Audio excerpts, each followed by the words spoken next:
안녕하세요. 어느덧 50대 중반에 다다른 남자입니다. 저는 어린 시절부터 지금의 나이에 이르기까지 여러 가지 삶의 굴곡을 겪었는데요. 지금부터 그 삶의 굴곡을 이야기해 보도록 하겠습니다. 저에게는 아내가 있었습니다. 왜 있었다 라고 표현했는지는 이후에 천천히 설명해 드리도록 할게요. 저와 아내는 어린 시절 한 동네에서 자란 소꿉친구였습니다. 서로가 서로에게 이성이라는 것을 의식하지 못하던 어린 나이부터 가깝게 지냈었죠. 그래도 나이가 조금씩 차면 각자 동성 친구들과 무리를 이룰 법도 한데 저희 두 사람은 늘 함께였습니다. 다른 친구는 없었죠. 그 이유는 동네의 다른 아이들이 저희를 따돌렸기 때문입니다. 따돌림의 이유는 저와 제 아내가 남의 집 허드렛 일을 도우며 근근히 생계를 이어가던 가난한 집의 자식들이었기 때문이었죠. 저는 항상 공부로 성적 상위권을 차지했으며 선생님들께 똘똘하다는 소리를 매일같이 들었지만 집에 돈이 없어서 학업을 이어가지 못했어요. 하지만 그래도 행복했습니다. 동네 어른들과 또래 아이들의 멸시에도 저는 행복했어요. 제 아내가 있었기 때문이었죠. 20살이 되자마자 결혼을 한 저와 아내는 없는 살림에도 서로를 위하며 살았어요. 매일 아침 아내는 저를 향해 다정히 웃어주며 당신이랑 결혼해서 나는 너무 행복해 라고 이야기해주곤 했습니다. 저는 제가 행복한 만큼 아내도 행복하길 바랬어요. 그래서 열심히 일했죠. 아내에게 더 좋은 옷을, 더 좋은 음식을 선물해주고 싶었기 때문이었어요. 노력은 배신하지 않는다고. 다행히 저희 가족의 살림살이는 점점 나아졌습니다. 저희가 살던 작은 시골 마을에서 작은 전셋집 하나를 얻을 정도가 되었으니까요. 열심히 살고 살림이 나아지는 것이 눈에 보이니 동네 사람들의 태도도 묘하게 부드러워졌습니다. 명절이 되면 먼저 와서 음식을 나눠주기도 하셨고 가끔 안부를 물어오시는 분들도 계셨죠. 주변 상황이 그렇게 흘러가는 동안에는 천사 같은 딸아이도 저희 부부에게 찾아와 주었고 저는 좋은 머리를 살려 사무직으로 회사에서 근무하게 되었습니다. 학벌은 안 좋아도 일머리가 있으니 일은 할 수 있더라고요. 그렇게 저와 아내는 점차 나아지고 있는 형편에 감사함과 만족함을 느끼며 주어진 것 안에서 행복하게 살고 있었습니다. 그런데 제가 착각하고 있는 게 하나 있었습니다. 저와 아내가 지금의 삶에 만족하며 행복할 수 있었던 건 주어지지 않은 것들을 누려본 적이 없기 때문이었습니다.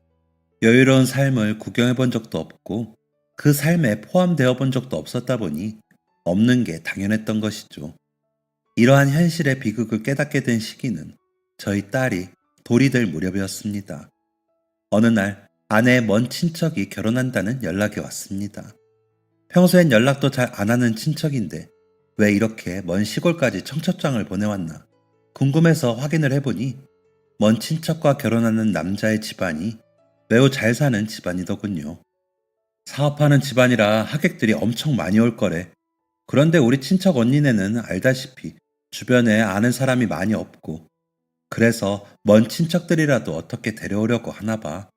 오고 가는 교통비까지 다 대준다는데 애기 데리고 서울 한번 다녀와 볼까? 나 서울 한 번도 못 가봤잖아.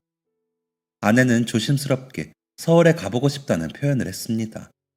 그런 아내의 모습을 봤는데 서울을 안 갈 이유는 없었죠. 저는 아내와 함께 결혼식에 입고 갈 단정한 옷을 한 벌씩 마련하고 서울 여행 계획을 준비했습니다. 그렇게 다가온 결혼식 당일 예식장에 도착한 아내와 저는 벌어진 입을 다무는데 한 세월을 보내야 했어요. 예식장이 위치한 호텔 로비의 천장은 하늘로 빛이 솟아 있었고 그 가운데에는 저희 집 거실만한 크기의 샹들리에가 놓여 있었습니다. 예식장 안은 화려한 생화로 꾸며져 있었고 은은하고 고급진 조명이 버진 로드를 밝히고 있었죠. 손님으로 온 하객들은 모두 딱 봐도 고급진 옷들을 입고 있었고 이렇게 으리으리한 곳이 익숙하다는 듯 행동하고 있었습니다. 그리고 직원들은 또 얼마나 친절한지 단아하고 우아한 서울 말씨로 저희에게 자리를 안내해 주었어요. 와, 진짜 엄청나다. 여기서 결혼하려면 얼마가 드는 걸까? 그러니까, 상상만 해도 간이 떨린다. 간이 떨려. 저와 아내는 예식장과 호텔을 구경하며 시답잖은 대화를 이어가고 있었습니다. 그때까지만 해도 아내의 감정에는 별다른 변화가 없어 보였어요. 하지만 신부 대기실에 다녀온 후부터 아내의 표정이 조금 이상했습니다. 아내는 아이를 저에게 맡긴 채 멍하니 허공을 응시하고 있었어요.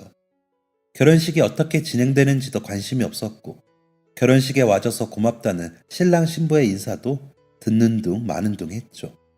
저는 그런 아내의 행동에 대신 사과의 말을 전하느라 진땀을 빼야 했고, 결국 그날 예정되어 있던 서울 여행도 모두 취소되었습니다. 도대체 뭐 때문에 그래? 내가 뭐 잘못한 거 있어? 그런 게 있으면 말을 해줘야 알지. 이렇게 아무 말 안 하고 입 꾹 다물고 있으면 어떻게 해? 아내는 여전히 대답이 없었습니다. 아내는 그날 이후로 일주일이 지나서야 꾹 다물어 놓았던 입을 열었습니다. 그 언니 드레스 입은 거 봤지? 저는 왜 지금까지 말을 안 했냐? 내가 얼마나 답답했는지 아냐? 등의 할 말이 많았지만 아내가 이렇게라도 입을 열어준 게 고마워서 아내의 말에 열심히 대답했습니다. 봤지. 여보랑 닮아서 그런지 아름다우시더라. 아내의 기분을 풀어주고자 한 말이었지만 아내의 반응은 앙칼졌습니다. 뭐? 그 언니가 뭘 나랑 닮아? 왜 그래? 언니랑 닮았다는 게 듣기가 싫어? 그러면 그렇게 말 안 할게. 미안해. 내가 훨씬 젊고 예쁘잖아. 나는 애도 한 명 낳았는데 내가 아직 더 젊고 예뻐 보인다고. 아내는 무언가에 홀린 사람처럼 젊고 예쁘다는 말을 반복적으로 했어요. 알아, 당신이 더 예쁘고 젊어. 그건 나만 느끼는 게 아니라 모두가 그렇게 느낄 거야. 아내는 이 말을 듣고 싶었던 것인지 이 말이 끝나자마자 저에게 되물었습니다. 그렇지? 당신도 그렇게 생각하지? 그런데 왜 그 언니만 그렇게 예쁜 드레스를 입고 그렇게 화려한 데서 결혼을 하는 거야? 내가 그 언니보다 못한 게 뭔데? 우리 집이나 그 언니 집이나 큰 차이도 없어. 그 언니네 집도 겨우 벌어먹는 수준이라고. 아내는 제 눈을 마주치지 않고 동공이 풀린 채로 중얼중얼 거렸습니다. 그리고 아내의 말에는 몇 가지 잘못된 오류가 존재했어요. 아내의 친척 언니의 부모님은 두 분 다 공무원이셨습니다. 엄청나게 넉넉한 부자는 아니지만 딱 평균적으로 살 수 있을 정도의 수준은 되셨죠. 하지만 저는 이 말을 아내에게 할 수 없었어요. 제 눈에 아내는 아슬아슬해 보였거든요. 아, 그 언니가 선생이라 그런가? 그치? 어느 집이나 교사 며느리는 좋아하잖아. 그러니까 사람은 배워야 돼. 나보다 늙고 못생긴 언니가 돈 많은 집에 시집간 건 언니가 공부를 잘해서 그랬어. 나도 공부만 할 수 있었으면 이렇게 살진 않았을 텐데. 나도 그렇게 멋있는 데서 화려한 웨딩드레스 한번 입어볼 수 있었을 텐데. 이 말에도 오류가 있었습니다. 아내와 함께 학교를 다니는 동안 아내는 단 한 번도 공부에 관심을 가져본 적이 없었어요. 공부에 관심이 있고 공부를 잘한다 소리를 들은 건 저였죠. 아내는 함께 책을 보자는 제 요구에 단 한 번도 응한 적이 없었던 사람입니다. 그런 사람이 갑자기 공부를 운운하며 자기 인생을 한탄하다니 뭔가 단단히 잘못 돌아가고 있다는 걸 느낄 수 있었습니다. 아내는 부쩍 불만이 늘었습니다. 당신도 나 무시하는 거야? 내가 가진 거 없고 배운 거 없다고 무시하는 거지? 라는 말을 입에 달고 살았고 자꾸만 부정적인 이야기를 했습니다. 이렇게 살아서 뭐해? 이렇게 아등바등 살아봤자 남들이 사는 인생 발바닥도 경험해보지 못할 텐데 이럴 거면 콱 죽어버리는 게 나아. 저는 열심히 이런 아내를 타일렀습니다. 여보, 우리가 남들에 비해서 가진 게 없긴 하지만 우리 처음 결혼했을 때를 생각해봐. 아니, 우리 어렸을 때를 생각해봐. 그때에 비하면 지금 어때? 우리 이제 우리 이름으로 계약된 전셋집도 있고 가구도 조금씩 새 거로 바꾸고 있어. 조금만 더 노력하면 더 좋은 집으로도 갈 수 있고 점점 나아지고 있는데 왜 자꾸 부정적으로 생각하는 거야? 우리 긍정적으로 생각하자. 제발. 아내는 제 말을 들을 생각이 없는 듯 했습니다. 내가 부정적이라고? 아니, 이게 현실이야. 긍정적인 생각? 웃긴 소리 하지 마.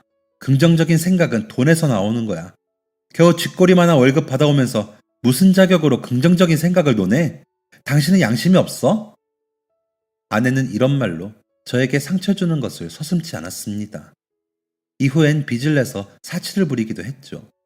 늘 아내를 이해하고 타이르려 노력했던 저는 아내가 빚을 지고 온 날 아내에게 처음으로 화를 냈습니다.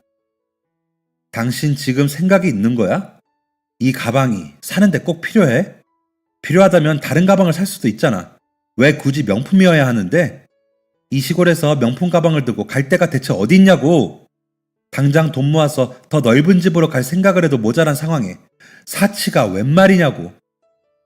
아내는 적반하장이었습니다.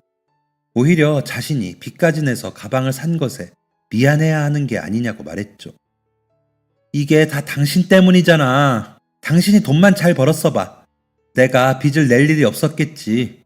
자기 와이프한테 좋은 옷 한 벌 못 지어주는 걸 미안해하지는 못할 망정 어디서 큰 소리야. 남자가 부끄러운 줄 알아야지. 이때 깨달았습니다. 제 눈앞에 있는 사람은 한 푼 두 푼 먹을 거 안 먹고 입을 거 안 입어서 모은 돈으로 사준 금가락지에 기뻐하던 과거의 제 아내가 아니었어요. 아내는 제가 이렇게 화를 내면 일주일이고 한 달이고 아무 말 없이 울기만 했습니다. 하지만 저는 그런 아내에게 모든 것을 맞춰줄 순 없었습니다. 저희에게는 아이가 있었으니까요. 아이가 더 크기 전에 방이 하나 더 딸린 집으로 이사를 가야 했고 아이의 미래를 위해 저축도 해두어야 했습니다. 아내가 원하는 대로 모든 사치를 책임져 줄 수는 없는 상황이었어요. 그런데 순식간에 일어난 사건은 저의 이런 판단력을 흐리게 만들었습니다. 아이는 엄마의 우울함을 그대로 답습했어요. 엄마가 울면 자신도 울고 엄마가 우울해하면 자신도 우울해했죠. 하지만 엄마와 분리되어 저와 시간을 보내면 금방 웃음을 회복했기 때문에 저는 아이와 많은 시간을 보내기 위해 노력했습니다. 그런 시간을 1년 가까이 보내다 보니 아이는 더 이상 엄마의 감정 상태에 큰 영향을 받지 않았고 밝게 성장하는 듯 보였습니다. 아내의 상태가 이상해진 후 모든 집안일은 저의 역할이 되었습니다. 그날도 저는 퇴근을 하자마자 저녁을 준비하기 위해 찌개물을 올려두었어요. 찌개물을 올리자마자 갑자기 찾아온 요의에 저는 급하게 화장실로 향했습니다. 급한 불을 끈 그 순간 으아! 화장실 밖으로 아이의 비명소리가 들렸어요. 저는 곧장 화장실 밖으로 튀어나갔고 제가 본 광경은 처참 그 자체였습니다. 아내의 손에는 제가 가스 위에 올려둔 냄비가 들려 있었고 아이는 손을 부여잡은 채 엉엉 울고 있었어요. 네, 아내가 뜨거운 물을 아이 손에 부은 것이었습니다. 이게 대체 뭐 하는 짓이야? 라는 말이 끝나기도 전에 아내는 남아있는 뜨거운 물을 아이의 머리 쪽으로 향해 들었습니다. 저는 온몸을 날려 아이를 끌어안았고 뜨거운 물은 제 등을 적셨습니다. 저는 제 등이 뜨거운 것도 모른 채 아이를 안아 화장실로 옮겼고 아이의 손을 차가운 물로 헹궜어요. 저는 제가 화상을 입었다는 사실을 응급실에 가서야 알았습니다. 아버님도 화상 입으셨잖아요. 뜨거운 물 소동 이후 아이는 손등에 저는 등 뒤에 화상 흉터를 얻게 되었습니다. 대체 왜 그런 일을 벌인 건지 묻는 저의 질문에 아내는 이렇게 말했어요. 어느 날부터 뜨거운 물을 만져도 뜨거운 물건을 만져도 아무 느낌이 안 나. 차가운 물이나 뜨거운 물이나 똑같아. 그래서 나만 그러는 건지 다른 사람도 그러는 건지 확인하고 싶었어. 충격적인 대답이었습니다. 저는 생계를 위해 일을 해야 하는 사람이었기 때문에 하루 24시간을 아내와 아이의 곁에 있을 수 없었습니다. 그래서 결국 아내를 병원에 보내게 되었어요. 그때 딸아이의 나이는 2살에 불과했습니다. 어느 정도 시간이 흐른 뒤 아내가 저와 아이 곁으로 돌아왔을 때 아내는 더 이상 아이에게 손을 대지 않았습니다. 더불어 아이에게도 별다른 관심을 갖지 않았어요. 문제가 사라진 것은 아니었지만 저는 그 사실만으로 감사했습니다. 그래서 아내에게 무조건적으로 맞춰주기 시작했어요. 아내가 사달라는 건 사줬고 아내의 사치를 감당하기 위해 투잡, 쓰리잡도 마다하지 않았습니다. 밤늦게 일을 나가야 하는 날이면 아이를 주변 지인에게 맡기기도 허다했죠. 어느 날은 아내가 서울로 이사를 가자고 하더군요. 서울의 집값을 생각하고 잠시 멈칫하긴 했지만 저의 주저함이 느껴지자마자 엉엉 울며 신세 한탄을 하는 아내의 모습에 더 이상 고민할 수 없었습니다. 결국 저는 겨우 얻은 전셋집을 정리하고 그동안 모아둔 돈까지 합쳐 서울 단칸방으로 이사를 가게 되었어요. 아내는 아이에게 별 관심이 없었기 때문에 당연히 아이는 어린 나이부터 유치원을 가게 되었어요. 저는 출근을 할 때 아이를 유치원에 데려다 주고 퇴근길에 아이를 데려오는 일상을 반복했습니다. 서울로 이사를 가자 아내의 사치는 더욱 심해졌어요. 아내는 자신을 의사 부인이라고 소개하며 강남권 사모님들을 만나기 시작했죠. 수준에 맞지 않는 사람들을 만나기 위해 아내는 계속해서 돈을 요구했습니다. 옷을 또 사려고? 며칠 전에도 백화점 다녀왔잖아. 모르면 말을 하지 마. 그 여자들은 한 번 입었던 옷 다시는 안 입어. 나더러 질 떨어지는 옷을 입으라는 거야? 그런 의미가 아니라 그렇게 자주 옷을 살 거면 차라리 좀 저렴한 걸로 하던가. 이거 한 벌에 100만 원도 넘잖아. 이게 그나마 거지인 남편 생각해서 싸게 산 거야. 더 비싼 거 사려면 살 수 있지. 저는 문을 쾅 닫고 집을 나간 아내의 자리만을 하염없이 바라보고 있었습니다. 통장에 있는 돈은 바닥을 드러낸 지 오래고 아내의 사치는 투잡 쓰리잡으로도 해결이 안 될 정도였습니다. 사실 저에게는 계획이 있었어요. 자격증을 따서 기술직 일을 구할 생각이었죠. 어떻게든 안정적인 환경을 만들어두는 게 저에게도 아내에게도 아이에게도 나을 것이라는 생각이었습니다. 하지만 아내의 사치가 시작된 이후부터 이런 목표를 꿈도 꾸지 못했습니다. 그동안 뼈 빠지게 일하면서 살아온 제 인생이 다시 보이기 시작했어요. 나는 대체 뭘 위해서 이렇게 살고 있는 거지? 라는 생각이 들었습니다. 그때 제 눈에 들어온 건 바로 저를 빤히 바라보는 딸의 눈동자였습니다. 정신이 번쩍 들었습니다. 아내는 몰라도 저는 단 한 번도 딸 앞에서 소리를 높인 적이 없었거든요. 딸은 화가 잔뜩 난 제 모습에 놀란 듯 보였어요. 저는 서둘러 미소를 띠고 아이를 안아들었습니다. 미안해, 놀랬지? 아빠 화난 거 아니야. 아빠랑 공원으로 놀러 갈까? 이제 갓 4살이 된 딸은 제 옷을 손에 말아준 채 어깨에 고개를 묻었습니다. 공원에서 잠든 아이를 집에 눕히고 아내를 기다리는데 아내는 새벽 3시가 다 되어서야 집으로 돌아왔습니다. 아내는 어디를 다녀온 거냐, 밥은 먹었냐는 제 물음에 대답하지 않았고 그렇게 잠에 들었습니다. 그리고 다음날 아침 저는 아내가 잠을 자는 걸 확인하고 아이를 유치원에 데려다 주었습니다. 그렇게 일을 하고 있는데 갑자기 유치원 선생님으로부터 급하게 연락이 오더군요. 수연이 아버님이시죠? 그게 수연이 어머님이 오셔서 아이를 데려가셨다고 해서요. 네? 수연이 엄마가요? 그럴 리가 없는데요. 제가 잠깐 자리를 비운 사이에 수연이 어머님이 오셨나 봐요. 전에 한번 수연이 어머님을 뵌 적이 있었던 보조 선생님이 계셨는데 보조 선생님이 수연이 귀가시켰다고 저한테 이제 말씀을 하시네요. 저는 급하게 회사에 양해를 구하고 집으로 달려갔습니다. 집으로 가는 내내 이상한 불안감이 들더군요. 그럴 리가 없는데, 그럴 리가 없잖아 라는 생각을 속으로 되뇌며 그렇게 집으로 향했습니다. 집 문을 연 순간 저는 저의 불안함이 현실이 된 것을 몸으로 느꼈어요. 집안은 누군가 뒤진 것 마냥 난장판이 되어 있었어요. 하지만 더 불안한 것은 아무것도 사라진 게 없었다는 것이었습니다. 아내의 짐, 제가 숨겨놓은 비상금, 그리고 아이의 짐까지 모두 그대로였어요. 사라진 것은 아내와 아이뿐이었죠. 아이가 입던 옷, 쓰던 장난감, 하물며 기저귀 하나도 사라져 있지 않았어요. 불안했습니다. 대체 이 사람이 아이를 어떻게 한 건지 그 뒤의 이야기는 상상도 하고 싶지 않았어요. 저는 곧장 밖으로 튀어나가 아내가 갈 만한 곳을 모두 뒤졌습니다. 길 가는 사람을 아무나 붙잡고 아내와 딸의 흔적을 뒤쫓았죠. 하지만 아내와 아이를 본 사람은 아무도 없었습니다. 그렇게 잠도 못 자고 3일 밤낮을 돌아다녔던 것 같아요. 저는 결국 아무 소득 없이 집으로 돌아왔습니다. 혹시나 하는 마음으로 문을 열었지만 집에는 냉기만 가득했고 집은 제가 처음 나갔을 때와 마찬가지로 어질러져 있었습니다. 저는 조금의 단서라도 얻고자 집을 정리하기 시작했어요.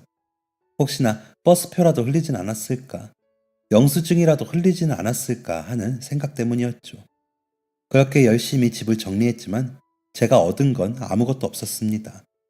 제 손에 들린 건 아동용 손장갑과 반짝이, 그리고 12색 매직 세트였어요. 후회스럽습니다. 엄마가 그 모양이면 엄마와 아이를 분리시키고 아이를 따로 키워야지. 딸은 무슨 죄냐? 라고 말한 아이를 가끔 봐주는 지인의 말을 애써 무시한 벌을 받는 것 같았습니다. 변명이 될지는 모르겠지만 그 당시 저는 여전히 제 아내를 사랑했어요. 아내의 과거 모습을 잊지 못했고 언젠간 아내가 예전 모습으로 돌아오겠지 라는 희망을 품고 있었습니다. 하지만 그것이 헛된 희망이라는 걸 깨달은 건 딸아이를 잃어버린 후였죠. 후회의 눈물이 멈추지 않았습니다. 내가 조금만 더 빨리 아내를 포기했으면 이라는 말을 계속해서 중얼거리며 저는 제 손에 쥐어진 아동용 장갑을 움켜쥔 채 엉엉 울었습니다. 제가 손에 쥐고 있던 장갑은 아이 손에 있던 흉터를 가리는 용도였어요. 유치원 아이들은 손에 흉측한 흉터가 있는 저희 딸을 계속해서 멀리했습니다. 딸은 어린아이임에도 자신의 흉터가 환영받지 못한다는 사실을 알고 있었죠. 결국 저는 아이에게 장갑을 끼워주었고 아이가 너무 상처받지 않도록 그 장갑 위에 그림을 그려주곤 했습니다. 흉터를 가리기 위해 장갑을 꼈을 때의 아이는 우울해 보였지만 자신이 좋아하는 캐릭터가 그려진 장갑을 낀 아이의 모습은 행복해 보였어요. 그렇게 새 장갑에 그림을 그려주는 건 저와 아이의 취미이자 행복이었습니다. 저는 하나 남은 아이의 장갑이 다 닳도록 아내와 아이를 찾아다녔습니다. 어디로 갔는지, 목숨은 붙어 있는 건지 아무것도 알 수 없는 상황이었지만 희망을 버릴 수 없었어요. 저는 전국의 여관을 전전하며 아내와 딸을 찾아 헤맸습니다. 국가시설 같은 곳도 가리지 않고 찾아다녔죠. 하지만 2년의 시간이 지났음에도 아내와 딸의 흔적은 없었습니다. 공허한 마음으로 터덜터덜 발길 닿는 대로 걸으며 한 여관에 도착한 저는 앳되어 보이는 한 아이에게 물었습니다. 엄마는 어디 계시니? 엄마는 잠깐 슈퍼 가셨어요. 주무시러 오신 건가요? 딸이 살아있다면 딸보다 두세 살 정도 많을 듯한 남자아이는 나이에 비해 똑부러져 보였습니다. 그래, 하루, 아니 이틀 정도 묵을 거야. 여기 열쇠요. 씻는 도구는 방 안에 있을 거예요. 우선 방 안에 계시면 엄마가 계산하러 방으로 가실 거예요. 그래, 고맙다. 저는 지친 몸을 이끌고 겨우 방으로 향했습니다. 씻지도 못한 채로 방에 머물르이니 온갖 생각이 다 들더군요. 주머니에 줄곧 간직하던 아이의 장갑을 꺼내보았습니다. 이미 다를 대로 다른 장갑을 쫙 펴보니 제 손에 반도 안 되더군요. 살아있다면 이 장갑은 이제 안 맞겠지. 그 작은 장갑으로 제 두 눈을 덮었습니다. 두 눈을 덮자 그날 오후 관할 경찰서에서 들은 말이 생각났어요. 선생님, 마음은 이해하지만 솔직히 이렇게까지 찾아다니는데 흔적도 안 남은 건 딱 한 가지 경우밖에 없습니다. 선생님의 아내분과 아이는 이미 이 세상에 없을지도 몰라요. 주변 경찰들이 말렸지만 그 경찰은 잠시만, 선생님도 아실 건 아셔야지. 이렇게 계속 찾을 수 있다고 말하는 거 희망 고문이야. 라고 말하며 저에게 현실을 일깨워 주었습니다. 포기하세요, 선생님. 이제 더 이상 희망이 없습니다. 마음 한구석에 남아있던 모든 희망이 사라지는 기분이었습니다. 그래, 이렇게 살아서 뭐하냐? 죽자. 그냥 죽자. 저는 얼마나 누워있었는지 모를 이불에서 일어나 가죽 허리띠를 풀었습니다. 그리고 스스로 천장에 목을 메었어요. 점점 시야가 흐려지고 온몸에 힘이 풀리는 느낌이 들었을 때 갑자기 제 주변으로 큰 소리가 들렸습니다. 당장 끌어서 내려! 숨은 쉬어! 인공호흡 해봐! 119는 불렀어? 시끌시끌한 두 사람의 목소리가 들린 후 저는 의식을 잃었습니다. 제가 눈을 뜬 곳은 병원이었어요. 저도 모르게 낸 신음소리에 헐레벌떡 들어온 간호사는 서둘러 의사를 불렀습니다. 정말 위험했습니다. 이리저리 내 몸을 살피던 의사는 이 한마디를 남기고 돌아갔습니다.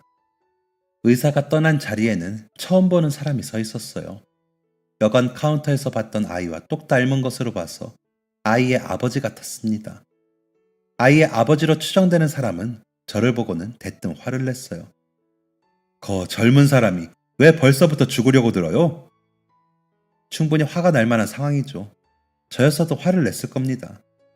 본인의 영업장에서 사람이 죽어나갔다는 소문이 나면 좋을 게 하나도 없을 테니까요. 정말 죄송하게 생각합니다. 죽을 생각으로 여관을 찾아간 건 아니었어요.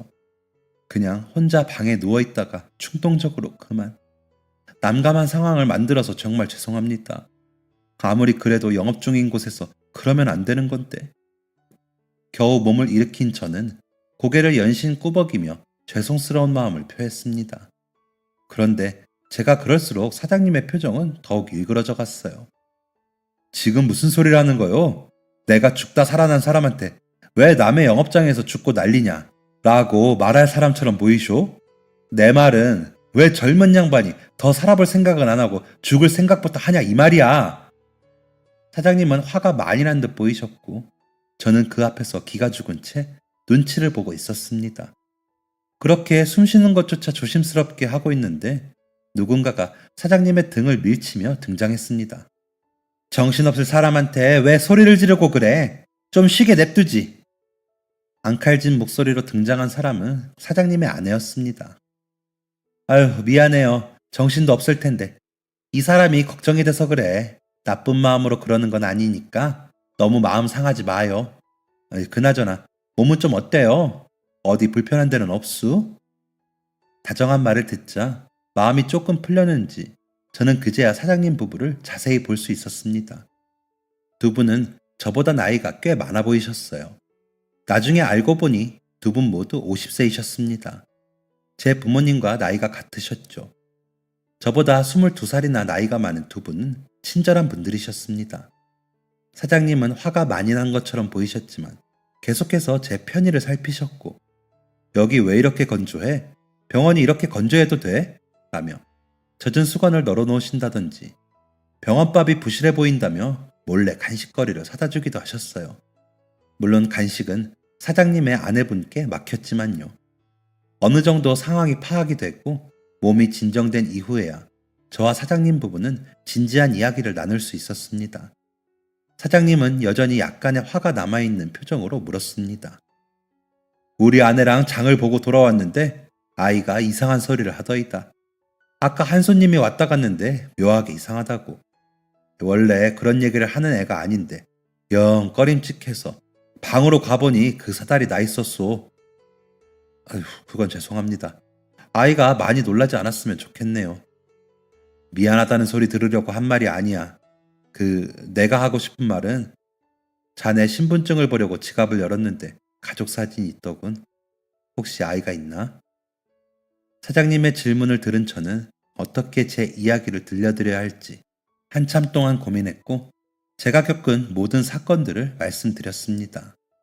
사장님 부부는 제 이야기에 깊게 공감해 주셨고 눈물을 흘리기도 하셨어요. 저의 모든 이야기가 끝난 후 사장님의 이야기가 시작됐습니다.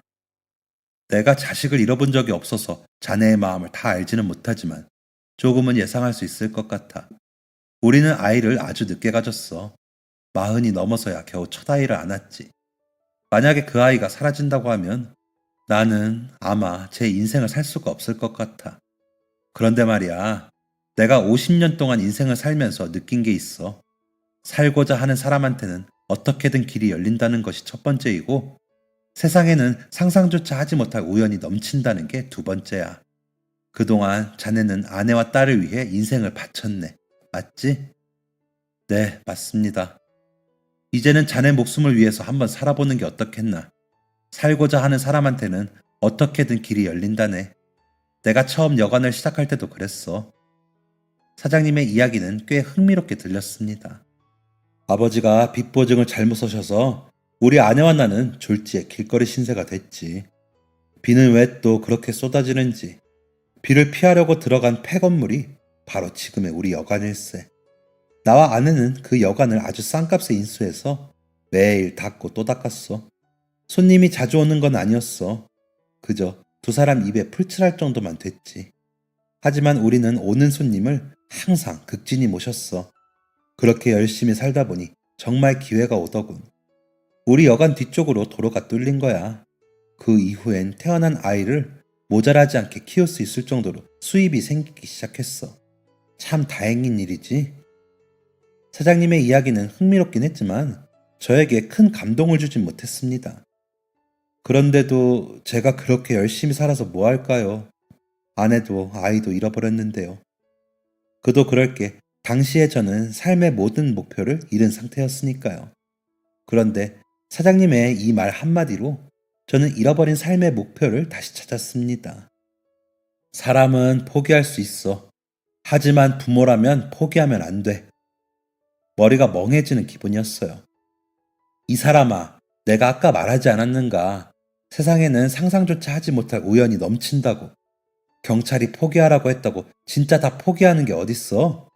지금도 이 세상 어딘가에는 자네 딸이 멀쩡히 살아 숨쉬고 있을지도 모르네. 그 피덩이 같은 아이를 두고 떠나버릴 거야? 그렇게 쉽게 자네와 딸의 인연을 포기할 텐가? 아니요, 아닙니다. 저는 그날 이후로 새로운 인생을 살기 시작했습니다. 사장님의 이야기에 깊은 감명을 받은 저는 숙박업에 뛰어들었어요. 그동안 전국을 다니며 수많은 숙박시설을 겪어본 게 큰 도움이 되었습니다. 눈코 뜰 새 없이 바쁘게 살다 보니 시간은 속절없이 흘렀고 저는 17년 만에 대형 호텔의 CEO가 되었습니다. 망해가는 호텔을 인수한 후 사업 계획서를 들고 다니며 해외 자본의 투자를 받은 덕이었죠. 저는 시골에서 온 가난한 청년의 성공기로 유명세를 띠며 다양한 매체에 노출되기도 했습니다. 눈에 띄는 걸 싫어하는 성격임에도 매체에 기꺼이 저를 드러낸 것은 바로 아내와 딸을 찾기 위함이었어요. 딸에게 자랑스러운 아버지가 되자는 다짐으로 치열하게 살던 저는 어느 날 잊고 있던 과거의 인연을 생각해냈습니다. 바로 생사의 기로에서 저를 건져내 주셨던 여관 사장님이었죠. 저는 곧장 그 여관으로 향했고 여관 앞에 차를 세운 채 충격을 감추지 못했습니다. 여관의 외관이 눈에 띄게 허름해져 있었기 때문이죠. 문을 열고 안으로 들어가니 낯이 익은 얼굴이 보였습니다. 바로 사장님 부부의 아들이었어요. 예전에 앳된 얼굴은 어디 가고 건실한 청년이 남았더군요. 여관의 내부는 낡긴 했지만 청결했습니다. 거미줄이나 먼지 하나 없었죠. 사장님 부부 아들에게 제 이야기를 하니 그는 매우 반가워하며 인사를 건넸습니다. 아버지랑 어머니는 잘 계시나? 이 질문을 들은 사장님 아들은 얼굴이 어두워졌어요. 그게 아버지는 몇 년 전 돌아가셨어요. 갑작스럽게 돌아가신 거라 그동안 준비해왔던 리모델링도 모두 수포로 돌아가고 계약금만 날리게 됐죠. 지금은 보시다시피 폐업 직전의 상태입니다. 어머니가 겨우겨우 운영하고 계세요. 이후 만나게 된 여자 사장님은 여전히 선한 인상이셨지만 얼굴이 그리 좋아 보이진 않으셨습니다. 제 생명의 은인들이 이렇게 힘들게 살고 있다는 것을 차마 두고만 볼 수 없었던 저는 제가 현재 하고 있는 일을 밝히며 이렇게 말했어요. 아드님을 저희 호텔 직원으로 취직시키는 건 어떠실까요? 그렇게 하면 여관 운영을 안 하더라도 두 분 생계에는 지장이 없을 겁니다. 들어오면서 봤는데 관리가 매우 잘 되어 있더군요. 이게 모두 아드님 솜씨지요? 여자 사장님과 아들 모두 제 제안에 동의해 주었고 그 다음 주부터 사장님의 아들 희도군은 저희 호텔로 출근을 하게 되었습니다. 비로소 서로가 서로에게 은인이 되어준 것이죠. 희도군은 입사한 지 3년 만에 호텔 분점 지배인이 될 정도로 그 능력을 인정받았습니다.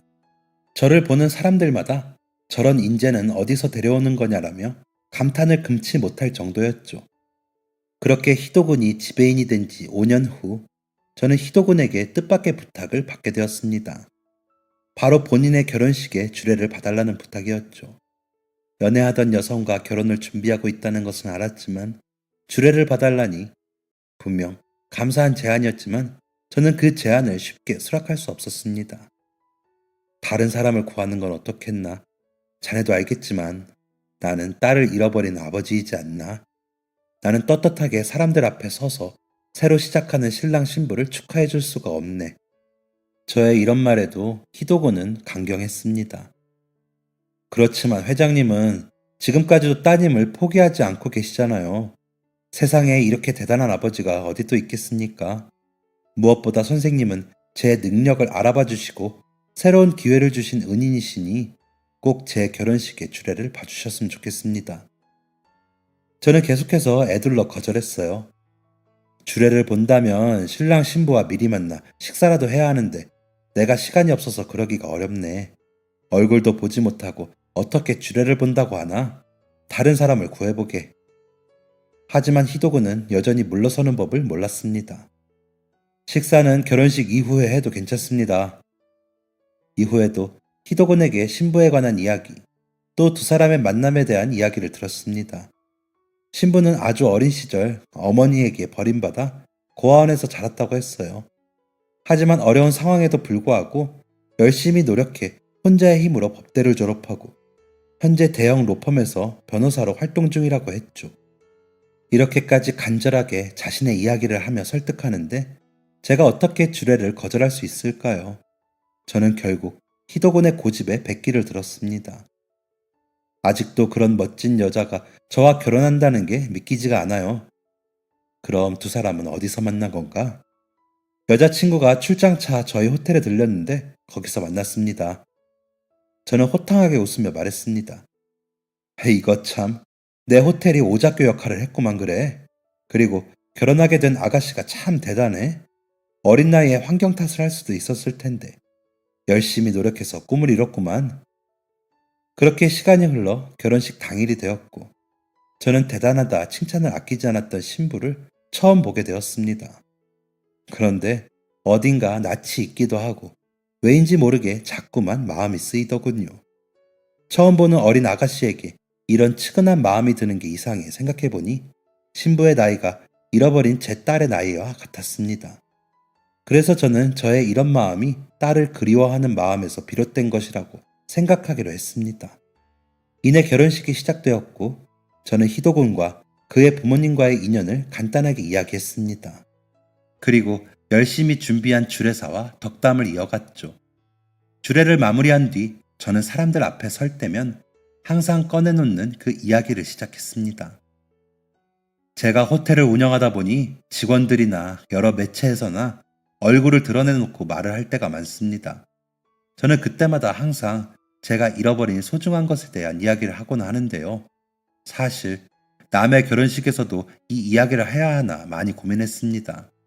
하지만 히도군과 그의 어머니가 먼저 이야기를 하도록 제안을 주셨기 때문에 감사한 마음으로 말을 꺼내보고자 합니다. 저는 수백 번 입 밖으로 꺼냈던 이야기를 시작했습니다. 히도군의 부모님이 제 목숨을 살려주신 날 사실 저는 잃어버린 딸을 포기하라는 말을 들었었습니다. 인생의 전부인 딸을 포기하라는 이야기를 들었을 때 저는 제 삶도 포기하려고 했지만 히도군의 부모님을 통해 생각을 고쳐먹을 수 있었어요. 그동안 세상이 내 딸을 포기하더라도 나는 내 딸을 포기하지 않겠다는 생각으로 살아왔습니다. 그래서 오늘도 여러분께 제 딸을 찾을 수 있을 만한 증거를 들려드리고자 합니다. 만약 이 조건에 부합하는 사람이 곁에 있다면 부디 연락을 남겨주세요. 어느새 모든 하객들의 시선은 저에게로 집중되어 있었습니다. 제 딸의 손에는 커다란 화상 흉터가 있습니다. 딸은 너무 깊고 진한 자신의 흉터를 부끄러워했고 저는 그런 아이에게 장갑을 씌워주었습니다. 그리고 그 장갑에는 아이가 좋아하는 캐릭터를 그려주곤 했죠. 그런데 어느 날 우울증을 심하게 앓은 아내가 딸을 데리고 사라졌습니다. 4살 때 잃어버렸으니 지금 나이는 32살이죠. 이름은 강수연입니다. 이런 사람을 아신다면 부디 연락주세요. 비슷한 사람이라도 상관없습니다. 마지막으로 이런 자리를 허락해준 신랑 신부에게 정말 고맙습니다. 두 사람의 오랜 사랑을 응원하고 또 응원합니다. 이렇게 주례를 마무리하려고 하는데 뜻밖의 일이 벌어졌습니다. 바로 신부가 오열하기 시작한 것이었어요. 눈물을 조금 흘리는 정도도 아니었고 엉엉 울면서 오열을 했죠. 모두가 당황하며 술렁이기 시작한 그때 신부는 대뜸 자신이 끼고 있던 장갑을 벗었습니다. 그리고 모두가 들을 수 있는 큰 소리로 이렇게 외쳤어요. 그 아이가 저예요. 신부는 이미 눈물로 얼룩진 화장을 연신 닦아내며 자신의 손등에 자리 잡은 화상 자국을 보여주었습니다. 아직도 똑똑히 기억해요. 제 손에 뜨거운 물을 붓던 엄마의 모습을요. 그리고 이것도 기억해요. 온몸을 날려서 저를 감싸던 아빠의 행동도요. 엄마와 아빠의 얼굴은 기억나지 않지만 그때 그 사건만은 또렷하게 기억해요. 저예요, 아빠. 제가 아빠 딸이에요. 결혼식장은 아주 난리가 났습니다. 뭐야? 지금 저 신부가 주례하신 분의 딸이라는 거야? 아니, 이게 말이 돼? 어떻게 이런 일이 있을 수가 있어? 4살 때 잃어버렸다며 저것만 듣고 본인 딸인지 어떻게 알아? 신부는 주변의 소리는 들리지도 않는지 계속해서 자신이 저의 딸이라고 주장했어요. 장갑에 그림을 그려주셨다고 했죠. 제가 기억하는 어린 시절에 가장 행복했던 추억은 바로 아빠와 장갑에 그림을 그리는 거였어요. 엄마가 제 손을 잡고 집을 나선 날 아빠가 오늘 장갑에 반짝이 붙여준다고 했는데 라고 말했던 것도 똑똑히 기억하고요. 제가 사라지던 날 분명히 아빠는 장갑에 반짝이를 붙여주겠다고 약속하셨어요. 새로운 색깔로 그림을 그려주겠다고도요. 신부의 주장은 사실이었습니다. 저는 어떻게 딸에게 더 예쁘고 신기한 장갑을 선물해 줄 수 있을까 항상 고민했고 그 결과로 반짝이를 선택했었거든요. 신부는 제가 아리송한 표정을 짓자 계속해서 이야기를 이어나갔습니다. 아빠의 얼굴도 이름도 살던 집도 주소도 기억나지 않지만 아빠와 함께 장갑에 그리던 그 순간만큼은 생생하게 기억이 나요. 그뿐만 아니에요. 아빠가 쏟아지는 끓는 물에서 저를 구해주셨던 그 순간도 또렷하게 기억하고 있어요. 이래도 제가 아빠 딸이 아니에요? 혹시나가 확신으로 바뀌는 순간이었습니다. 이보다 더욱 자세하게 그때의 상황을 설명할 수는 없었어요. 장갑에 붙여주는 반짝이, 화상, 그 무엇도 제가 어디에서 말한 적이 없는 내용이었으니까요. 하객들과 신랑, 가족 친지들 모두 당황스러움을 감추지 못하고 혼란스러워할 때 제가 나섰습니다. 지금 여기서 다 보여드리지는 못하겠지만 실제로 제 등에는 커다란 화상 흉터가 있습니다. 우울증을 앓던 아내로 인한 사고 때문이었죠. 제 말을 들은 신부, 아니 제 딸 수연이는 그 큰 눈에 눈물을 가득 담은 채 저를 바라보고 있었습니다. 도저히 의심할 수도 부정할 수도 없습니다. 신부, 아니 김일영 양은 제 딸 강수연이 맞습니다. 이 말을 마치자마자 곳곳에서는 박수와 함성소리가 터져 나왔고 저는 곧장 단상 밑으로 내려가 아이를 끌어안았습니다. 분명 27년 전에는 품 안에 자그마한이 들어왔는데 27년 만에 만난 딸은 저보다도 훌쩍 커 있었습니다. 눈물의 상봉을 마친 후 많은 하객들이 저와 딸을 찾아 축하의 인사를 건넸습니다. 사람 인생이 정말 어떻게 될지 모른다더니 부모 자식 간의 연은 한 올도 못 끊는다는 게 사실인가 봐요. 이렇게 보니 정말 닮았네요. 왜 몰랐나 싶을 정도예요. 저와 딸, 그리고 사위가 된 희도군은 연신 그런 하객들에게 감사의 인사를 전했습니다. 모든 결혼식을 마친 후 저와 딸은 마주 앉아 그동안 각자 어떤 인생을 살았는지 이야기하기 시작했습니다. 엄마가 제 손을 잡고 집을 나간 날 저는 곧장 고아원에 맡겨졌어요. 제 기억으로는 꽤 오랫동안 이동한 것 같아요. 그럼 네 엄마는 어떻게 된 거니? 딸은 한 차례 숨을 골랐습니다. 엄마는 저를 고아원 선생님의 손에 맡긴 후에 곧장 차도로 뛰어들었어요. 저는 엄마에게 돌아가겠다고 선생님의 손을 뿌리친 후 달려가다 그 모습을 목격했고요.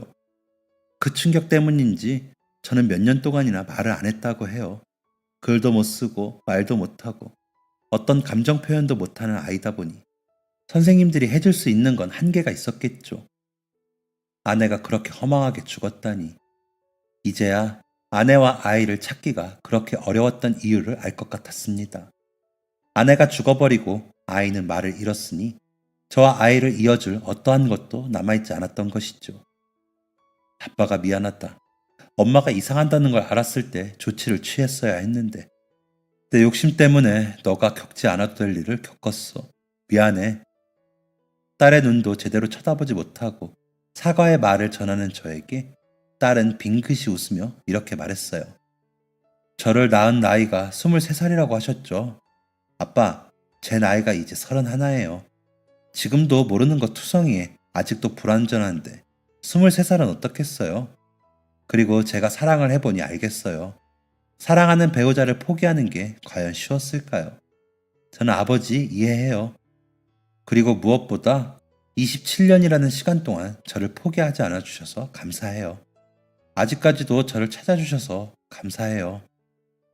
딸과의 상봉 후 저는 홀로 앉아 사유가 된 희도군의 아버지와의 이야기를 떠올렸습니다. 사장님, 이젠 저의 사돈이 된 그분이 말씀하신 건 한치의 틀림이 없었어요. 첫 번째, 살고자 하는 사람한테는 어떻게든 길이 열린다.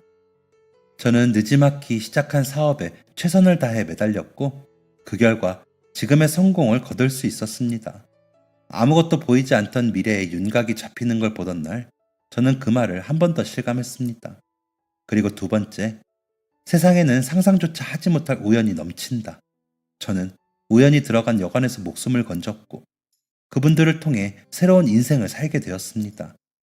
또 그분들과의 인연을 잊지 않고 찾아갔고 그로 인해 딸을 만날 수 있게 되었죠.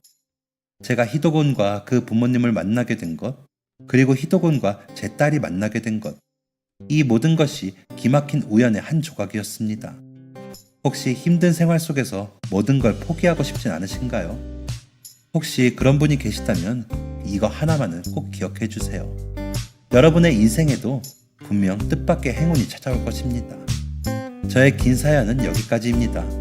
저의 사연을 읽어주시고 들어주셔서 정말 감사합니다. 모두 행복하세요. 지금까지 사연 들어주셔서 감사합니다. 사연이 재밌으셨다면 구독과 좋아요를 눌러주세요. 감사합니다. 안녕히 계세요.